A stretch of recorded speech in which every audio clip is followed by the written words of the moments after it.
Está entrando no ar o Conexões comigo, Ricardo Bezerra. Lembrando que o programa é ao vivo e que você pode participar pelas redes sociais, em especial pelo YouTube da Jovem Pan News Fortaleza. E também, se você preferir, já está acostumado comigo, vai lá no meu Instagram, do meu Facebook, Ricardo Bezerra.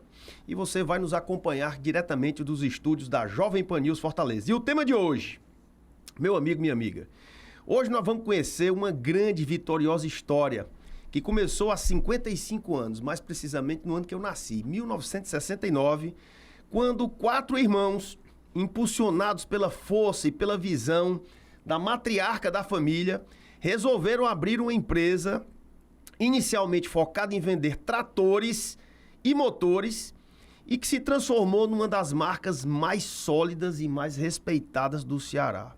Pense numa solidez e num respeito que essa marca gera aqui na nossa sociedade. Estou falando da família Carvalho e da incrível empresa chamada Sequipe.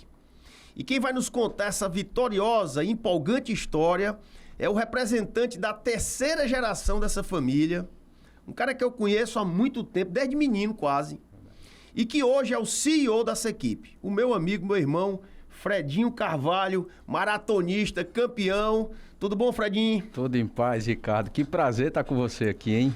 Prazer é todo meu. Eu tava dizendo pro Fredinho que eu não costumo trazer 2ª nem 3ª geração. Eu gosto de trazer a primeira. Mas o Fredão, pai dele, tem medo de microfone de câmera. Ele é duro na queda, ele é duro na queda. Eu tentei, liguei. Fredão, bora, rapaz. Não vou não, leva o Fredinho que resolve. Eu digo, então, que seja. Grande Fredinho, prazer estar com você aqui. O programa dos campeões, o Conexões, é um programa que tem 1 hora de duração, você vai ver que passa bem rapidinho. Fique tranquilo, fique à vontade como você é, conversando comigo, em off. E nós vamos começar pelo começo, Fredinho. Vamos começar falando um pouco da família Carvalho, da sua avó, Dona Helena Carvalho. E como foi que nasceu essa ideia de se criar essa equipe? Foi dela mesmo? Tinha uma ligação com a Orgal também? Tinha. Conta um pouquinho dessa história aí. Acho que o grande legado que a vovó deixa é a vontade pelo trabalho e pela educação. A vovó sempre foi entusiasta desses 2 pilares.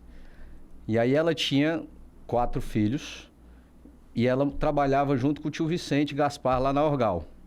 Em um dado momento, o irmão mais velho do Fredão, o tio Fran, que já é falecido, ele teve a ideia de sair e separar os negócios e eles criaram voo solo na época. Mas eles eram sócios, a avó era sócia da Orgal? Eu não lembro se a vovó era sócia da Orgal, se ela tinha alguma participação da Orgal, tá? Mas eu entendo que o início de trabalho de todos os meus tios e do meu pai foi lá.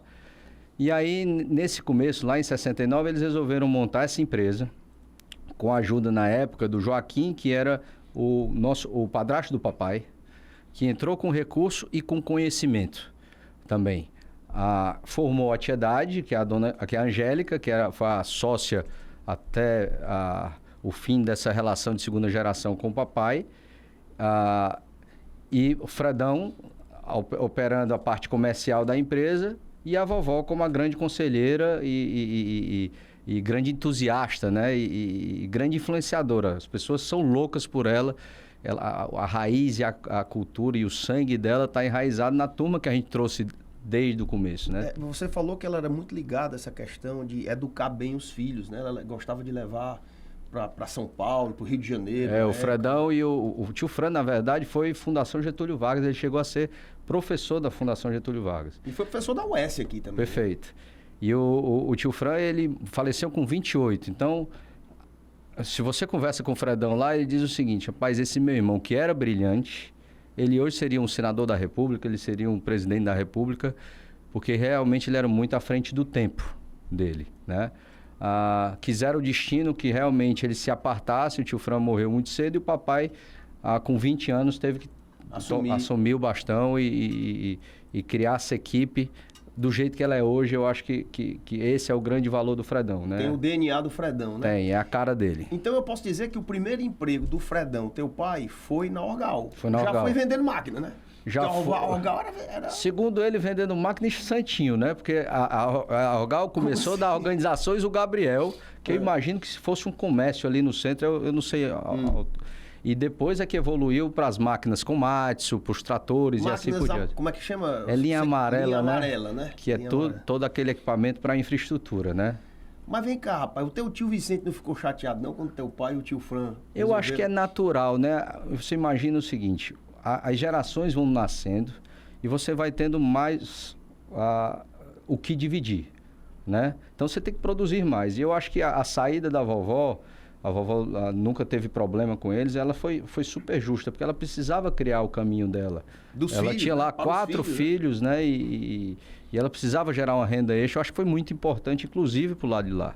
O teu tio Fran tinha um time comercial gigantesco também. Ele era campeão. Ele era campeão, muito inteligente. Mas seu pai também tem um tino fenomenal também, né? O Fredão é espetacular. É campeão. Eu sou suspeito, mas eu sou um entusiasmado, e ele é meu ídolo. Ei, Fredinho, me diga uma coisa, mas então essa equipe nasceu, não posso dizer que nasceu do zero, porque nasceu já com o entendimento do negócio. Perfeito. Que seu pai e seus tios tinham do negócio, né? Mas nasceu do zero, né? Nasceu do zero. Naquela época, né, acho que a primeira mão que foi dada foi a dos tratores Massey Ferguson. Junto com eles veio o assunto dos motores MWM. Imagina, o papai conta essa história, né, que o Ceará tinha a cara da pesca.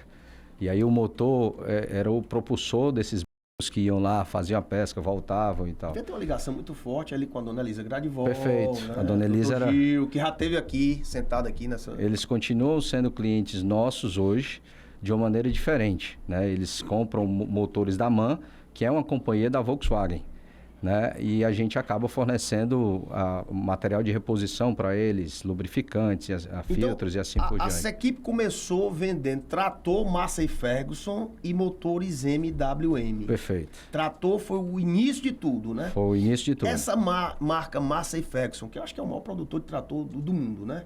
Na verdade, é a mais tradicional, né? Na verdade, ela tem um recall muito forte no Brasil. Ela pertence... Americana.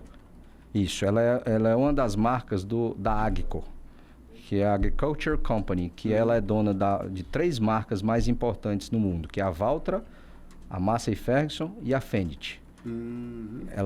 Elas duelam no mundo todo com a John Deere, que é o segundo, que é a maior, os dois são os maiores fabricantes de máquinas agrícolas do planeta. Agora eu fico imaginando aqui, 1969, 70, ali início dos anos 70, você vendia trator para quem? Porque tinha fazenda, mas não tinha o agronegócio como é hoje. Tinha um algodão, né? Não sei se o bicudo já tinha chegado nessa época, tinha um algodão forte, né? Tinha. Eles eram um dos nossos clientes. Quem foi o primeiro grande cliente dessa equipe? Teu pai já conversou contigo sobre isso? Vamos lá.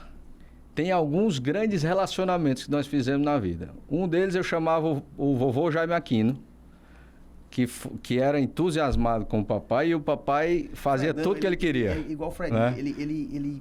As pessoas gostam, né? As pessoas só para você ter uma ideia, hoje o papai mora num apartamento que o seu Jaime não queria morar lá, porque ele não queria morar trepado, segundo ele. E o papai estava em mudança, a gente saindo de casa, e aí o seu Jaime chegou pro papai e disse assim: tome aqui a chave desse apartamento, vá lá morar nesse apartamento, Fred, e não devolva essa chave. Foi mesmo, rapaz. E nós saímos, na época, a gente tinha comprado um apartamento lá no Porto Belo com o tio João Fiuza. E nós desistimos dessa compra, ou vendemos esse apartamento logo depois, porque fomos morar no apartamento do seu Jaime. Igual o seu Jaime, os Baquites sempre foram grandes parceiros do papai lá no passado, né? O seu Raimundo, eu escuto muito do seu Raimundo, Paula Joca, que foi, na época da Expresso de Luxo, foi um dos... investia no papai. Tanto na Scania, que depois de Massey e MWM a gente vendia os ônibus e caminhões Scania, e também investiu com a gente na Agrale, na época, antes da gente entrar com Volkswagen Caminhões. Então, a equipe ela foi se desenvolvendo, ela vendeu muito trator, vendeu muito motor. Falar nisso, ainda existe motor MWM? Existe, né? Existe. Essa marca é nacional, é? Ela é uma marca nacional e ela pertence a uma empresa de fundição hoje, que é a Fundição Tupi. Mas continua com aquela força de sempre, né? ou caiu? No caso do nosso segmento especificamente, ela perdeu muito porque a tecnologia evoluiu demais, e aí você demanda investimento e aí as globais é que tomaram conta desse mercado. Então ela foi evoluindo, saiu da MWM e da Massey Ferguson e foi para a Scania vender caminhões ônibus e caminhões. Depois teve uma tal do Fiat Alice, que é a linha amarela da Fiat. O que é que o Fredão e na época a tia Dália, a vovó acreditavam? Eles eram enraizados no Ceará e eles queriam aumentar a participação nas relações com as empresas no que tange mecanização. Então, eles entenderam o seguinte: eu podia crescer por geografia ou eu podia crescer por portfólio de produto. E aí, nesse caso, eles tinham trator, eles entendiam que caminhão fazia sentido, aí entraram com máquina de construção, depois com empilhadeira, e assim permeiam essa relação B2B, mais veículos de produção. Quando vocês vendem uma marca, você fala como se fosse uma concessionária de carro. Por exemplo, falar aqui vamos já chegar nos caminhões de Volkswagen, certo? Mas vamos falar aqui da Massey Ferguson. Você vende o trator, você dá assistência técnica do trator, você faz tudo que vende peça para o trator. Perfeito. Tem que ter um estoque de peça legal, etc, etc, etc, etc. É um casamento que você faz com o seu cliente. Né? E essa relação, Ricardo, é o que permeia a nossa vocação e nossa cultura hoje. Ela é uma relação longeva, porque diferente do carro, que o carro é um mercado super competitivo, nós já estivemos lá, mas o bem de produção, você começa um casamento a partir da aquisição desse bem, né? Então, e sem contar que ele vai produzir, né? O bicho tem que funcionar, porque senão o cara vai ficar chateado, né? Esse é um dos grandes atributos desse mercado, né? Você a partir daquele casamento, você tem que dar um suporte ao produto muito decente, você tem que ter peças à disposição, você tem que ter solução de eficiência, produtividade, porque, enfim, todo mundo está procurando produzir mais com menos. Então, os equipamentos, essa relação de longo prazo é a cara da clientela, do mercado onde essa equipe está inserida. Esse negócio eu fico pensando aqui, eu já conversei aqui com muita gente, acho que já conversei com quase todos os grandes empresários do Ceará aqui. E aí, tu falando assim, parece fácil. Não, porque a gente trabalhava com Massey Ferguson, com MW, daqui a pouco começamos a trabalhar com caminhões e ônibus e Scania. É fácil assim, aperta um botão e de repente você tá com uma marca dessa no seu portfólio. Como é que você faz para entrar e conquistar uma marca dessa? Muito difícil? Na época, pro teu pai, foi difícil trazer a Scania? Eu acho que o papai viveu vários desafios ao longo da vida e eles são desafios diferentes. E isso parte... eu acho que é consequência da curva de aprendizado desse negócio, né?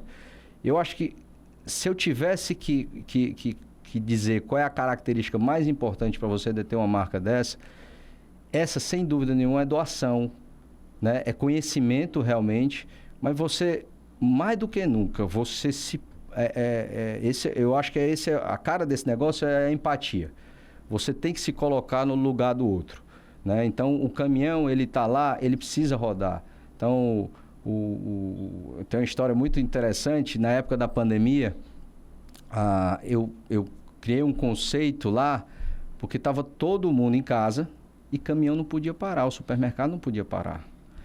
E aí a gente criou um conceito, literalmente, porque se tinha doutor nos hospitais, tinha os meus doutores das máquinas lá que não podiam deixar as máquinas parar. Então, foi um momento de proposta de valor muito rica para a gente.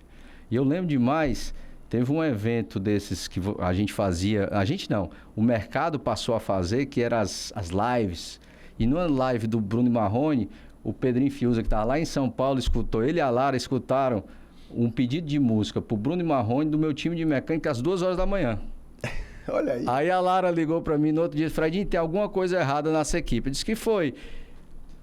A turma tá dizendo que tá nessa equipe, tu vai ter problema trabalhista, porque às 2h da manhã não é possível que tenha ninguém trabalhando. E na verdade a turma ficou lá para disponibilizar um caminhão que estava parado do Neto, do Mercadinho São Luís, que precisava estar no Crato no outro dia de manhã. Olha aí, isso aqui é o funcionário, né, rapaz? Então, esse conceito, essa doação, a gente realmente é a serviço dos nossos... E eu diria o seguinte: nós somos a serviço dos grandes empreendedores do Ceará. todos eles têm alguma relação ou com os caminhões Volkswagen, ou com os tratores Como é que você está dizendo ali em off, né? Que praticamente todo mundo é cliente seu aqui, né? Todo mundo já passou pela gente, a gente já errou, já Qual foi acertou a primeira sede da Sequipe? Onde é que era? A Sequipe começou na Zé Lourenço, aqui na Aldeota, e depois a gente passou onde é hoje o Gosto Mineiro, no começo da BR-116. Aí mais na frente nós fomos ali para onde nós estamos hoje, na BR-116, quilômetro 13, que é a nossa sede, onde estão as nossas lojas de máquinas, e assim por diante. Aí hoje ela tem um pouco mais de casa aí espalhada. O tempo passa muito rápido, né? 18 minutos de gente falando, parece que foi 1 minuto, né? É verdade. Incrível, né, cara? É um papo bom. Fredinho, aí a coisa foi desenvolvendo, as marcas foram chegando, o bom serviço foi sendo prestado, a clientela cada vez mais ligada a essa equipe, aí de repente veio a ideia de se trazer a marca Volkswagen, que na minha cabeça, há 30 anos atrás, não passava que seria caminhão. Volkswagen você pensa que é carro Fusquinha, variante, não é teu tempo não, variante, Brasília, Fusquinha, etc, companhia, SP2. E aí de repente, caminhão. De quem foi essa ideia? Deixa eu adivinhar, foi do Fredão, né? Eu acho que foi do conjunto lá no passado, do assunto da Scania. O papai tinha tido experiência, ele acreditava muito na distribuição para centros urbanos, né? E ele na época ele trouxe a Agrale, mas ele achava que esse negócio não seria sustentável a longo prazo. Então, junto com a Agrale, ele trouxe também a Volkswagen Caminhões e Ônibus, que era na verdade, um empreendimento local, brasileiro, né? Eles tinham uma fábrica da Dodge na época, e na época da Auto Latina se produzia caminhão tanto Volkswagen como Ford na mesma fábrica, até que a Volkswagen depois fez uma fábrica em Resende. Mas o papai entendia o seguinte, ele operava Scania, que eram as grandes carretas, que é uma marca maravilhosa, eles são líderes de mercado no segmento onde atuam. Mas ele entendia que ele precisava também ter esses carros para os centros urbanos. Para circularem nas cidades. Nas cidades. E ele entendia o seguinte, se a Volkswagen está colocando o dedo desse negócio, então eu tenho que estar ali perto. E para nós, uma empresa de 55 anos, ela passa por alguns momentos de cisão societária, tem os sócios que preferem criar seus caminhos. E para a gente foi um fiel da balança muito importante, porque na época lá, o maior negócio nosso, quando a gente foi se separar da família do Joaquim, né? Foi um fiel da balança naquela época, né? Essa época nós estamos falando de quando? Anos 80? Anos 80. A gente abriu mão da Scania. Só um instante. O Volkswagen veio quando? Os caminhões Volkswagen? Pra gente, 84. Então foi meados de 80. E foi, quando eles chegaram, foi na época dessa cisão. A cisão foi mais a 90 ali, comecinho de 90, eu acho que foi por ali, né? E aí foi com a morte do Joaquim, o alinhamento era perfeito, mas a sucessão entendeu que era tinha que fazer a espaço, era momento de cada um seguir seu caminho. E aí, nessa época, a Volkswagen também foi um fiel da balança, porque você acabou abrindo mão da Scania, que era um maior negócio, para se dedicar à Volkswagen e aos tratores Massey Ferguson, e aí foi um novo começo. Um recomeço para essa equipe. E aí eu costumo perguntar para o Fredão, por que a Volkswagen? Por que você não brigou um pouco mais pela Scania? Ele disse, Fredinho, eu queria paz. Então, melhor do que puxar corda, melhor do que perder mais tempo com isso, a força do trabalho entrega. Então, na cabeça dele, ele fez o correto e ele está coberto de razão. Fredinho, como é que o caba vende um caminhão tendo concorrente do nível de uma Mercedes, de uma Scania, de uma Volvo, e chegando agora aquela que o Andrezinho tá representando, a DAF e não sei o quê. Aliás, um abraço para você, Andrezinho. Como é que quais são os diferenciais? Estou te fazendo uma pergunta, tem nada a ver aqui com o programa, mas como é que tu vai... Rapaz, o meu caminhão é melhor porque, apesar do preço ser mais ou menos a mesma coisa, ele oferece isso.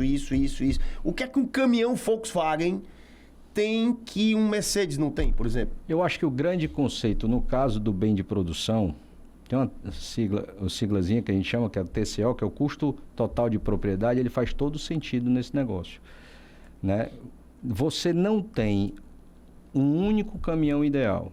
Você tem uma solução ideal de caminhão, suporte ao produto, para a operação, para a rota e assim por diante. É claro que no caso do caminhão, no caso do trator agrícola, no caso da máquina de construção, tem uma conta muito importante, que é o valor de aquisição, o tempo que ele fica disponível, o que ele fatura, né, e o quanto ele vale de residual. Então, essa conta não é regra geral para qualquer marca. Por isso que tem espaço para todo mundo. No caso da Volkswagen, ela tem esse foco de entregar o melhor custo-benefício para esse TCO como um todo. E aí, hoje, não é à toa que ela, há 20 anos, ela está marcando 20 anos de liderança no mercado brasileiro de caminhões. É mesmo, rapaz. Tá aí que eu não sabia. Até porque é mais jovem do que todas essas marcas, geralmente eu estou, não, mas o líder não é? Não, o líder hoje do mercado brasileiro é a Volkswagen. E no Ceará ela tem uma presença ainda mais marcante. Vamos já falar de ranking aqui, eu sou um cara... Tu gosta dessas coisas? Sou um pouquinho, muito competitivo. Todo muito dia competitivo. eu acordo vendo aqui o Wake Up Call aqui do Brasil, onde é que eu tô, qual é meu lugar. Fiz até um desafio grande, rapaz, mas não vou nem falar sobre isso, não.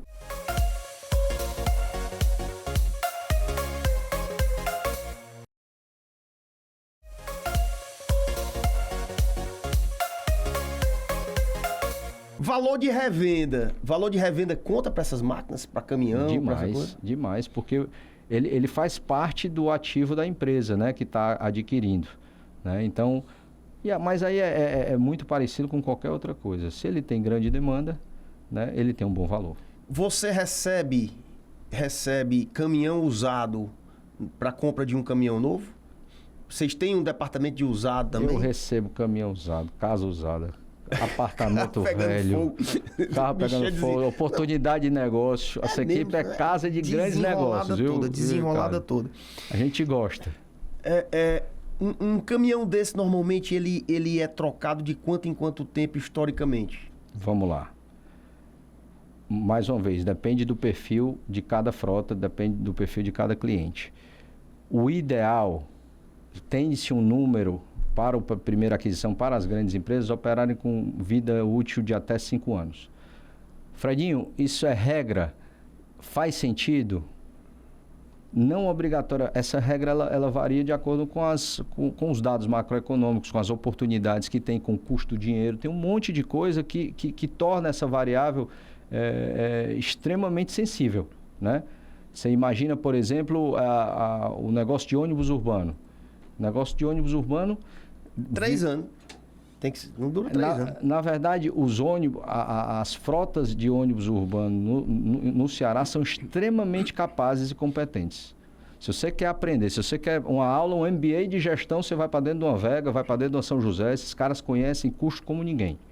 E tiram o mais que podem de qualquer ativo. Mas onde é que eu quero chegar? Você imagina num mercado como esse que você tinha uma conta garantida, né? Que era o valor da tarifa, tinha uma demanda mais ou menos garantida e de repente você vem uma pandemia, você vem um Uber que é um substituto, você vem uma regra do governo de um ticket único. Isso muda por completo sua estratégia de investimento. A mesma coisa com caminhão, com empilhadeira, né? A gente distribui as empilhadeiras Toyota, tá? Diz o seu Zeni deve ter umas 30, 40 empilhadeiras Toyota. Ele disse o seguinte, eu não troco porque não quebra. Então, são máquinas extremamente longevas. Para que trocar?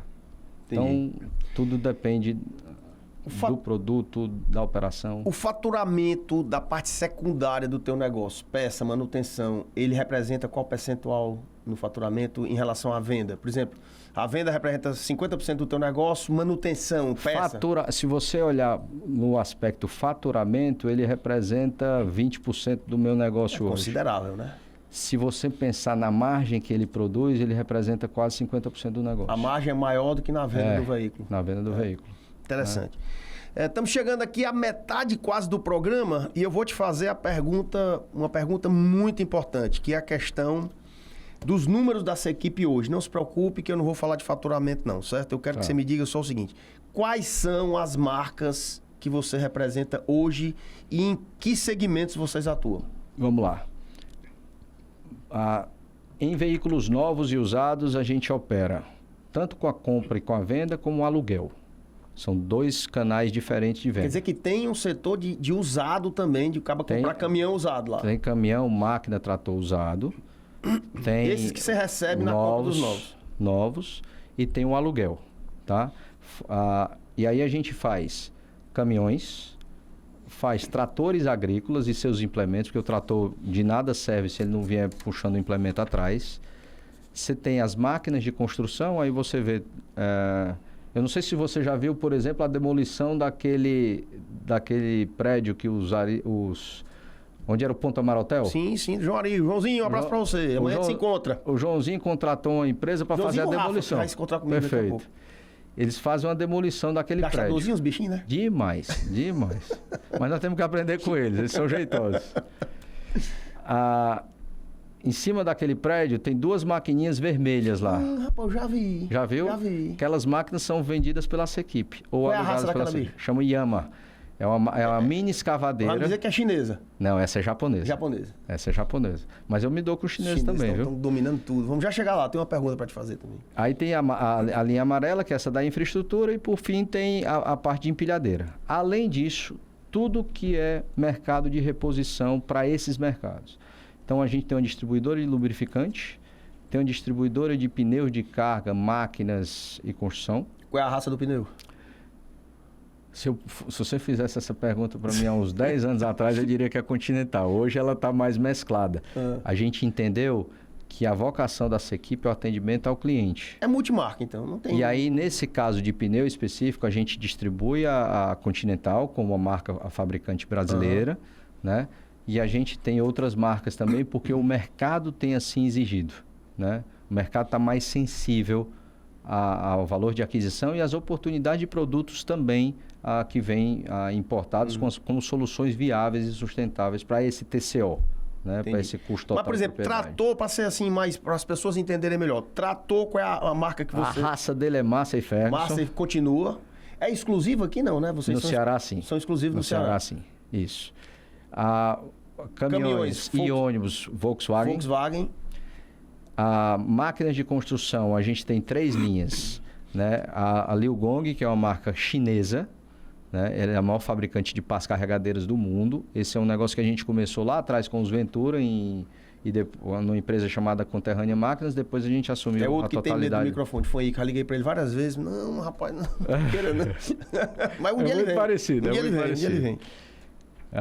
Chama o Júlio, vamos ver se o Júlio... Pois é, o Julinho. O Julinho é um...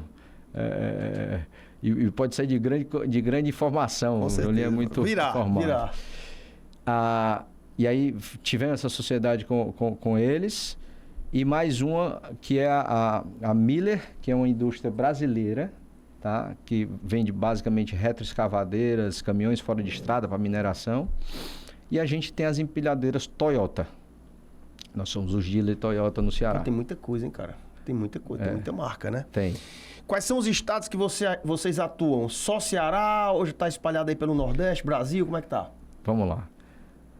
Daqui a umas 2 semanas eu faço mais um anúncio, mas hoje Ceará. Mas pelo jeito você vai... Dê logo a notícia, macho, em primeira mão. A gente deve estar chegando aí com a Massey até Alagoas até mês que vem. Com a Massey Ferguson. Isso. Em Alagoas. Ou até... Você vai... Até Alagoas. Todos os estados até chegar lá. Norte, Paraíba, Pernambuco e Alagoas. Beleza, pô. Tá aí a notícia em primeira mão aqui no Conexões. Quantos tratores vocês já venderam até hoje? Tu já fez essa conta?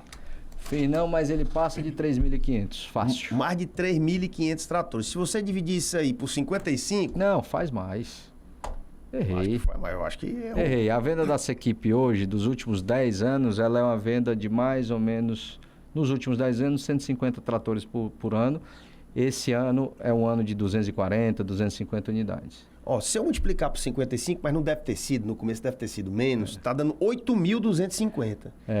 Mas como esse ano você vai vender mais, ano passado você deve ter essa conta que eu tenho de 3.500, ela é eu vou chutar aqui, 15 anos. É mais ou menos uns 5 a 6 mil tratores. É trator pra caramba, né, bicho? É muito trator. Qual é o trator que sai mais? Ele faz o quê? No Nordeste... Fala assim como se eu entendesse muito de trator, né?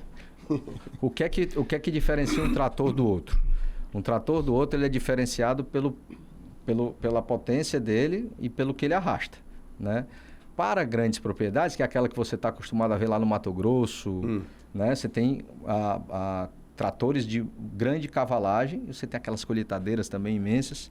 No caso do Nordeste, 85% da venda do Nordeste ela vai até 110 cavalos. E aí o Ceará não é muito diferente disso, não. Hoje você tem alguns empreendimentos de áreas um pouco maiores que requerem mais produtividade. E aí sim, você começa a ter os primeiros tratores a partir de 135, 160 cavalos. Um pneuzão daquele de trator deve durar o quê? Uns 20 anos? Uma eternidade. Uma eternidade. Pra gente que mexe com reposição, aquilo não é bom. Não é um bom negócio, né? Quantos caminhões Volkswagen vocês estão vendendo por mês e já venderam até hoje? Não, o vender até hoje também é uma resposta dura.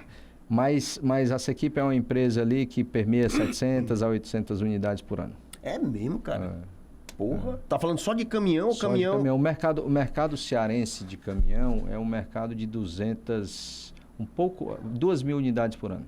Poxa, interessante, né? Interessante. É quantos empregos diretos e indiretos a Sequipe gera? 330 hoje. 330 diretos. Se você multiplicar por 4, nós estamos falando aí de quase 1.400, 1.500 empregos diretos e indiretos. Ranking. Vou te perguntar aqui 2 rankings. 3. Vamos lá. Massa e Ferguson a nível Brasil. Vocês estão em que lugar de venda?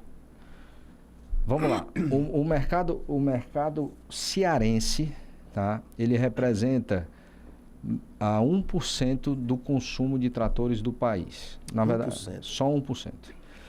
A conta do bem de produção ela está muito relacionada ao PIB. Então, se o Ceará está lá com 1,8, 2 ou 2,5, a conta que você fizer é mais ou menos aquela que você vai vender caminhão, você vai vender empilhadeira, você Olha vai aí, vender... que legal. Interessante. Você vai vender máquina de construção. No caso específico do trator, a atividade agrícola é que tem que ser levada em consideração. E nesse caso, o Ceará representa lá 1% desse negócio. A Sequipe deve representar da Massa e Ferguson mais ou menos uns 5% do que ela vende. Uns 5% a nível nacional. Então você quer dizer que você está acima da representatividade do PIB, né? Isso, e da média da massa no Brasil. Você está com um desempenho muito bom a nível Brasil. Na verdade, o consumidor... Uma produtividade boa, né? O consumidor cearense... e o consumidor no Nordeste especificamente, ele tem uma identidade muito forte com a marca, né? Então, que foi construída por vocês, diga-se a de massa passagem, é muito querida no mercado nordestino. Em relação a Volkswagen Caminhões, qual é o lugar de vocês no Brasil? Calma, professor. A Volkswagen também ela tem lá seus 25, 26% do mercado brasileiro. E a Sequipe deve estar entre as 7 e 8 maiores empresas da Volkswagen no Brasil. Que é um número bastante... bem relevante. Bem relevante. 70 caminhões, 60, 70 caminhões por mês, macho, não é brincadeira não. Tu tem um time de vendas bom. Esse time de vendas é capitaneado por vocês, seu pai, ou vocês têm um time mesmo de vendas? Não, na verdade a gente tem um monte de empreendedor lá na Sequipe e eles tocam esse negócio com muito esmero, né?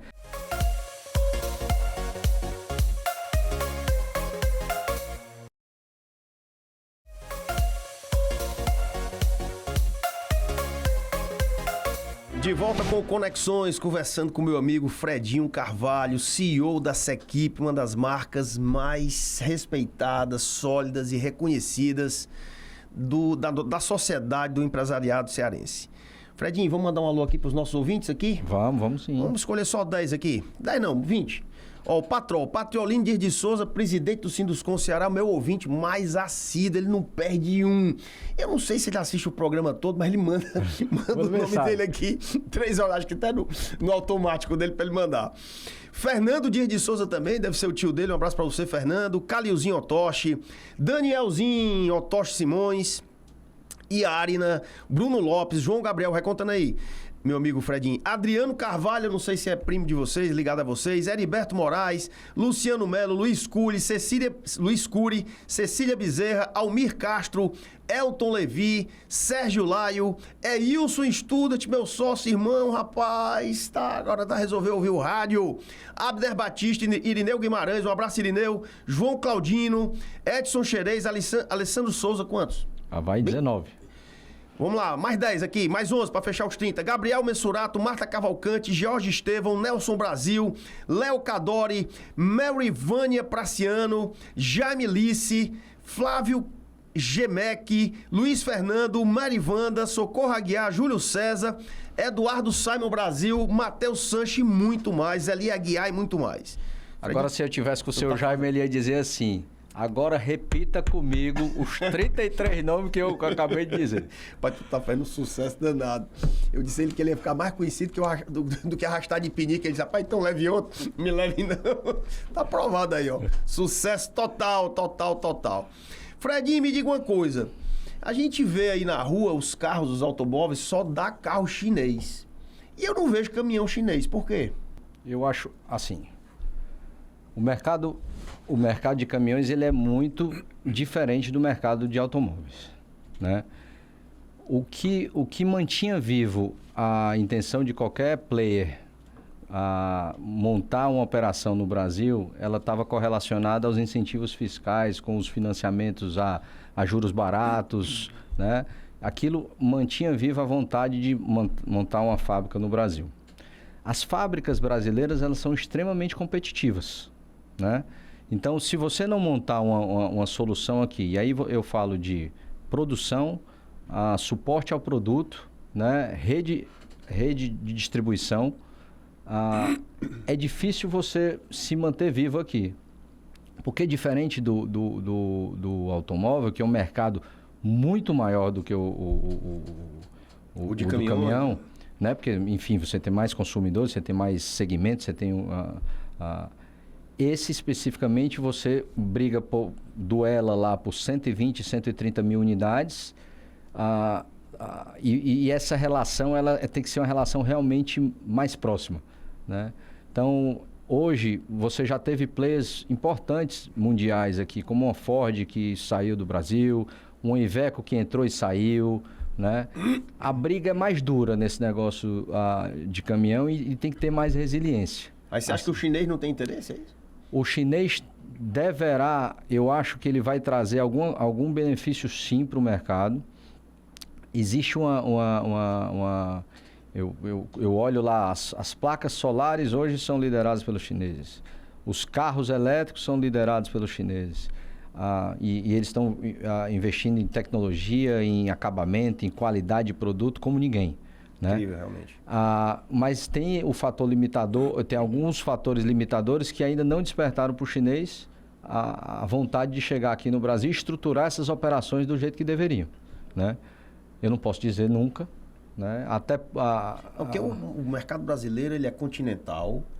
E ele tem uma coisa que a maioria dos países grandes tem, incluindo China, Rússia e América e Estados Unidos. São ferrovias. O Brasil não tem ferrovia, muito poucas. Então, a venda de caminhão é gigantesca, né? Ela é grande. Proporcionalmente aos outros países. Então, era para ter esse interesse, né? Eu acho que o chinês tem que continuar se preocupando com o mercado dele, que é pelo menos 10 a 20 vezes maior que o nosso, né? Mas se sim, vier, você está atento também para eu acho que esses players, tem viajado, esses players têm que estar atentos, né? Eu vou dar um exemplo, por exemplo, de uma companhia como uma Mercedes, como a Volkswagen. Eles têm um pé na China, assim como a Caterpillar lá em linha amarela tem sua marca chinesa, assim como a Volvo tem sua marca chinesa, né? Porque eles entraram no mercado chinês e não obrigatoriamente eles transferiram essa tecnologia que veio de lá para cá, né? Sem dúvida nenhuma, nós temos que estar alerta, né? A gente não pode brincar com o chinês, até porque a segunda economia do mundo, ela cresce há 30, 40 anos, galgada em infraestrutura, desenvolvendo produto de qualidade. A gente tem uma marca chinesa na nossa linha de infraestrutura, que a gente é alucinado por ela, porque ela entrega valor, ela entrega custo-benefício, ela entrega produtividade, né? Então, eu acho que esse elétrico passa por lá. Ele passa junto por lá. Fala nisso, o elétrico. Vai ter caminhão elétrico? Já tem? Pegou ou não pegou? Vamos lá. A gente precisa de uma solução. Eu acho que os grandes desafios da indústria de caminhões... rápido, professor. Tu tá apertando algum botão aí, só pode ser. O grande desafio da indústria de caminhões e que tem chamado a atenção muito das empresas de tecnologia é a relação do combustível fóssil, né? Será que tem solução mais limpa do que isso?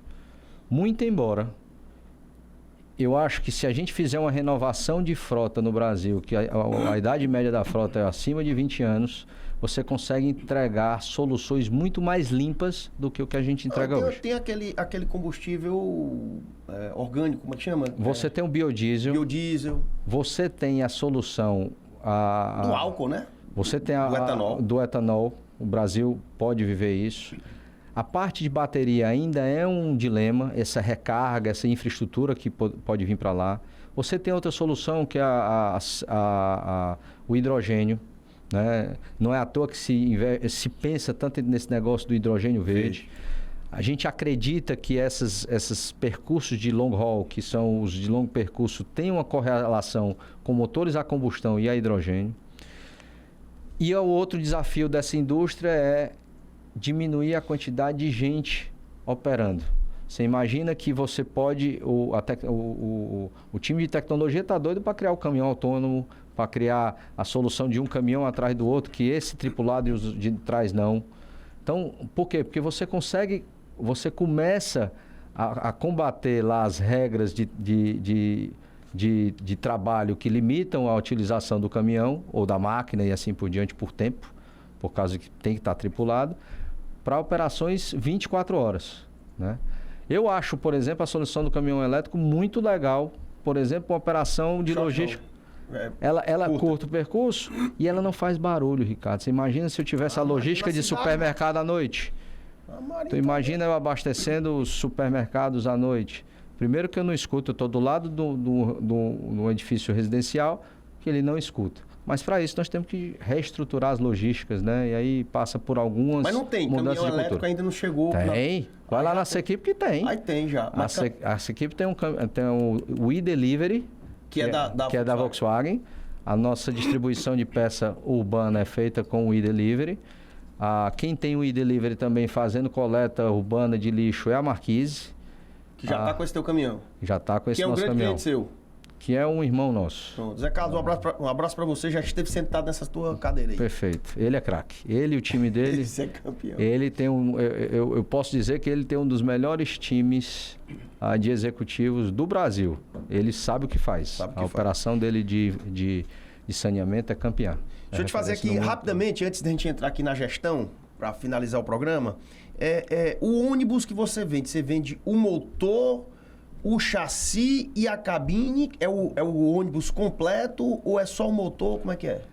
A Volkswagen, a Mercedes, a Volvo, esses players operam só o chassi com o motor. E aí você tem uma Marco Polo da vida, você vê uma Caio, você vê uma Comil, uma Mascarello que coloca a parte de cima. E quando você diz que vende um ônibus, você está vendendo o motor e o chassi? É ali embaixo. Aí a empresa de ônibus é que vai decidir se é Marco Polo, se é uma dessas aí. Perfeito. E a gente, de vez em quando, no caso do micro-ônibus, faz o pacote completo. Essa equipe compra o pacote completo e vende para o mercado. Invocado total. Outra coisa, uma compra de um caminhão desse, via de regra, o empresário te paga à vista ou tem um Finame, tem um financiamento aí para produção, né, para que tem juro subsidiado, ou como é que é essa compra? Dado o juro de hoje, né, você tem 15 a 20% da venda de caminhão hoje, pelo menos é o perfil do pagamento na Sequipe, ela é à vista. Né? Mas a grande maioria é o financiamento, porque ele vai pagando com a produção. Como é que uma empresa com 55 anos de vida, num país que quando a empresa faz 1 ano de vida, você já tem que comemorar muito. Como é que vocês conseguem se manter no topo com sucesso nesses 55 anos? Qual é o modelo de gestão campeã dessa equipe? Em rápidas palavras, que o tempo está acabando, é impressionante. Se eu puder resumir essa equipe se reinventa todo dia. Ela é extremamente impaciente, ela tem a humildade de saber que nada ela sabe. Que o que trouxe essa equipe até hoje não é o que vai levar essa equipe para amanhã. Né? Essa indústria nossa, que é uma indústria mais chata, né? Caminhão, máquina, é uma indústria que ela tem um glamour muito menor do que a de tecnologia, ela está se reinventando também, trazendo... Antes era uma indústria de cabeça branca, hoje tem a meninada entendendo que a proposta de valor de você fomentar a economia, de você ser meio para a atividade econômica, de você ser proposta de valor para o ir e vir das pessoas e das cargas, ela passa a atrair muito o interesse das novas gerações também. Então, você tem uma meninada todo o tempo se renovando nessa equipe, é um desafio para a gente, né? Mas é a impaciência, viu, Ricardo? A gente sabe que o dia de amanhã vai ser diferente do dia de hoje e a gente precisa estar melhor. Nesses 55 anos de muito trabalho, dedicação, sucesso e tal, não vem me dizer que foi tudo às mil maravilhas. Qual foi o pior momento que essa equipe enfrentou? Como foi que você venceu?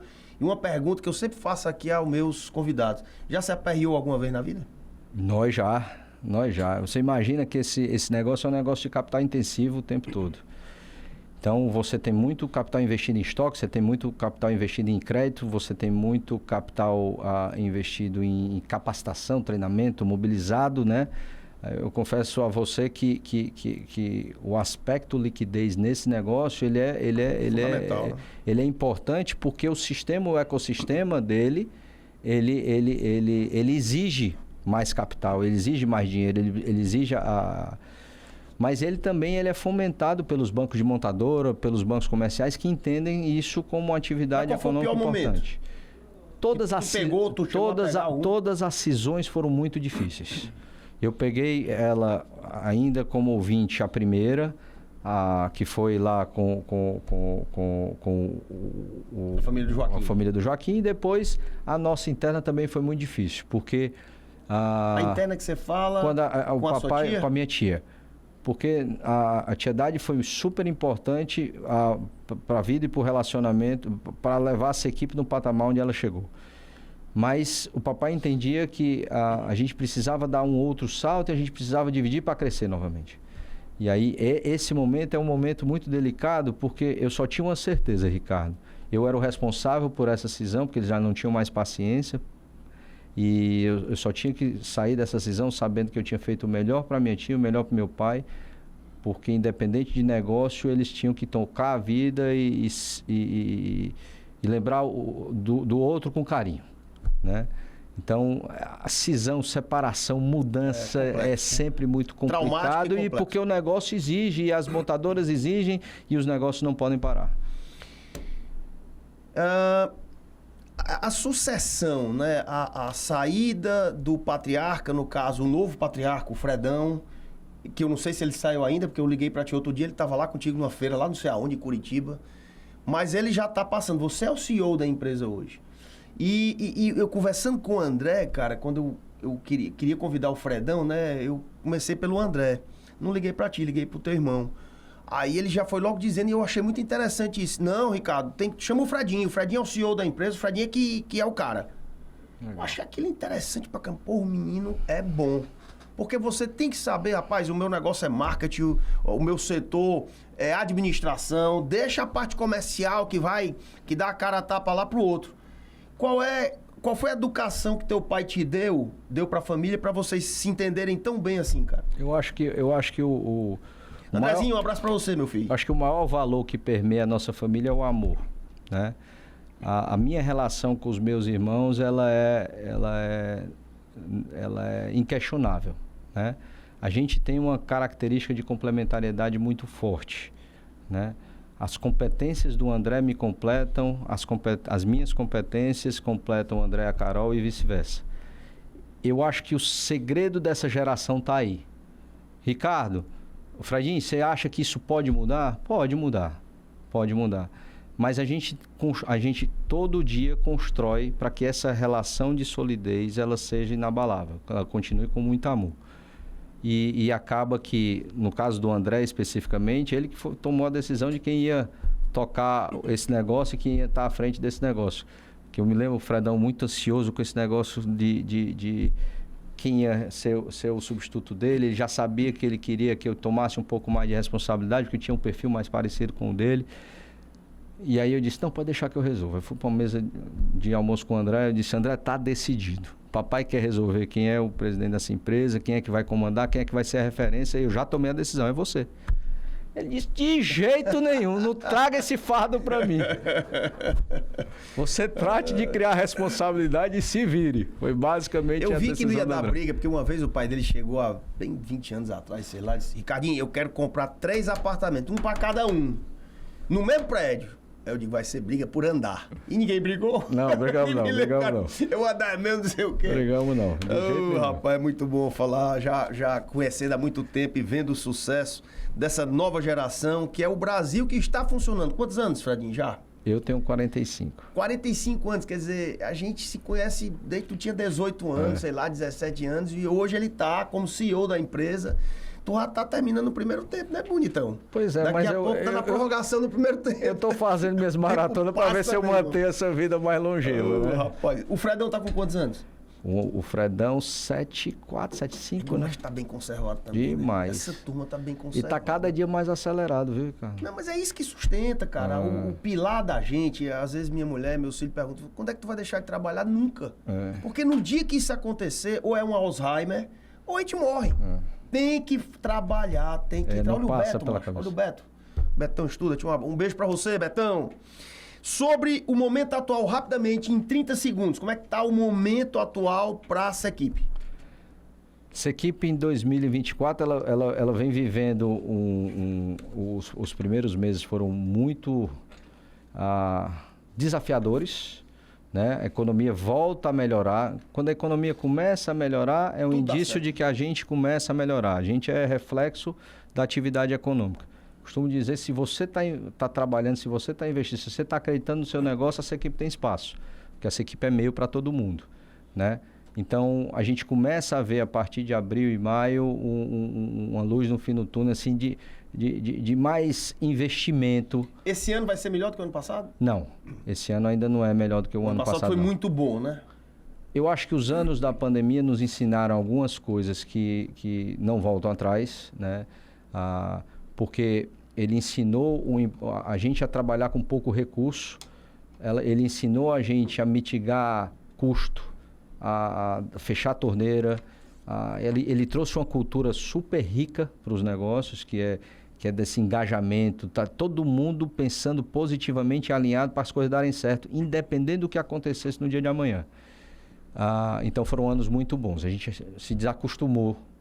Com essa melhorar o bom é difícil, né? Às vezes quando é igual ou parecido com o que já foi bom, tá bom demais, né? Então, e segundo o Fredão é o seguinte, o melhor ano é o ano que nós estamos. Então, nós temos que fazer acontecer para que sempre a gente se mantenha vivo, sustentável e lucrativo. E lucrativo. Planos para o futuro em 20 segundos. Você já contou que vai abrir filiais? Expansão geográfica do nosso negócio. Eu acho que a gente aprendeu com muita tecnologia e ao longo desses anos a gente está mais alinhado com o que é necessário para fazer esse negócio crescer. Então, nós vamos crescer em geografia e nós devemos crescer bem o nosso negócio de aluguel também. Aluguel de máquinas, equipamentos e caminhões. A gente está muito forte no aluguel de caminhões. É um negócio que a gente tem uma correlação muito forte. E esse deve ser um dos caminhos dos próximos anos, sim. Beleza pura. Para finalizar, você se considera um homem de sorte? A Sequipe é uma empresa de sorte? O que é sorte para você? Enquanto a gente estiver trabalhando e dando duro, eu acho que a sorte chega. Né? Eu acho que ela... todo mundo, né? Não, mas ela é consequência disso mesmo. E eu confesso a você que muito mais do que sorte... Sorte é quando a oportunidade se encontra com o trabalho. E eu diria que muito mais do que sorte, a gente tem um papai do céu tomando conta da gente o tempo todo. Segunda pergunta, é um homem de fé? Você acredita que uma pessoa que se dá bem na vida tem que ter fé? Eu acho que a gente tem que buscar intimidade. Do mesmo jeito que um dia você buscou... Você se recorre ao seu psicólogo, ao seu padre de estimação, ao seu pai com conselho, ao seu professor. Mas se você se dedicar parte do seu tempo para aquele que mais quer bem a você, sem dúvida, de lá sai um ensinamento. Então, a correlação com o Nosso Senhor é muito importante. Fredinho, você já com 45 anos, mas com cara de menino, qual é o conselho que você daria aos mais jovens, aqueles que estão começando na vida, sofrendo com algum problema? Qual é o conselho, o segredo do sucesso da Sequipe e do Fredinho Carvalho? E da família Carvalho? É o desafio que eu tenho, por exemplo, hoje no dia a dia de formação dos meus filhos, né? Na época do meu pai, ele teve que conquistar tudo muito sozinho, né? Ele já me entregou um berço um pouco mais estruturado. Não me faltou nada. Na verdade, ele me trouxe com certo excesso. Você nasceu no 15º andar. O seu pai nasceu no térreo. É isso. E teve um aqui que veio que nasceu no 3º subsolo. Perfeito. E eu acho que o grande desafio, Ricardo, e eu acho que se eduquem, estudem, não sejam superficiais. eu acho que dedicação é muito mais importante do que talento. Eu acho que o mundo é dos trabalhadores, dos esforçados, não é nada dos espertos. Não faz sentido. Dos gênios, entre aspas, não. Né? É esforço, dedicação. É esforço. Meus amigos, esse foi mais um Conexões sensacional ao vivo. Eu tirei umas fériasinhas aí de três programas, mas já tô de volta aqui. Fredinho Carvalho contando a história maravilhosa dessa equipe. Lembrando que o nosso Conexões, você que perdeu, você que está chegando agora, pode ir para as redes sociais, nos assistir aí no YouTube e você também poderá nos acompanhar na TV Cidade, canal Alberto, canal 8.1, todos os domingos, 8 da manhã.